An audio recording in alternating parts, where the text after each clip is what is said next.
সফল ভবিষ্যৎ গড়ার একটাই কাহিনী, ছায়া প্রকাশনী। ছায়া প্রকাশনী।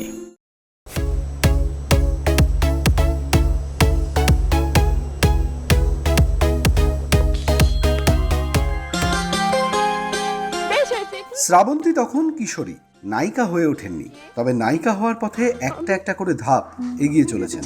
সেই সময় কয়েকটি টেলিফিল্মে কাজ করেছিলেন শ্রাবন্তী, কখনো পরমব্রতর সঙ্গে। বাবা, তোমাকে তো পুরো ঋত্বিকের মতো লাগছে। হ্যাঁ, ওই আর কি। এরকম তো কোনোদিনও দেখিনি। না মানে ওই একটা তোর বড় চাকরি ইন্টারভিউ ছিল আর কি, মানে। কখনো আবার যিশু সেনগুপ্তর বিপরীতে, প্রত্যেকেই তখন স্ট্রাগল পিরিয়ডে। অভিনয় গুণে নায়িকা হয়ে ওঠার সম্ভাবনাটা তখনই দেখিয়ে দিয়েছিলেন। দেখো, আমার লাগছে। ও এখন লাগছে। যখন আম ছুঁড়ে আমার মাথায় মেরেছিল তখন আমার লাগেনি, মনে আছে?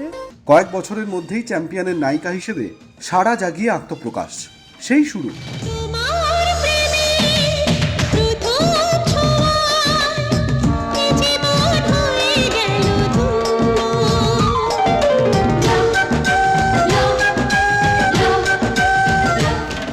দু 2019-এ দাঁড়িয়েও শ্রাবন্তীর বিকল্প তিনি নিজেই, কিন্তু শুরুর সেই দিনগুলো ভোলেন কি করে?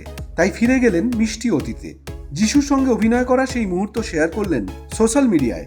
বালিকাবধূ শ্রাবন্তীর থেকে চোখ ফেরানোই যেন দুষ্কর। তোমার মুখের মধুর হাসি আজ থেকে আমারই জন্য। টলিপাড়ার লেটেস্ট নিউজ আর এক্সক্লুসিভ ভিডিওর সঙ্গে আপডেট থাকতে এখনই সাবস্ক্রাইব করুন আমাদের ইউটিউব চ্যানেল। বেল আইকনে ক্লিক করতে ভুলবেন না যেন।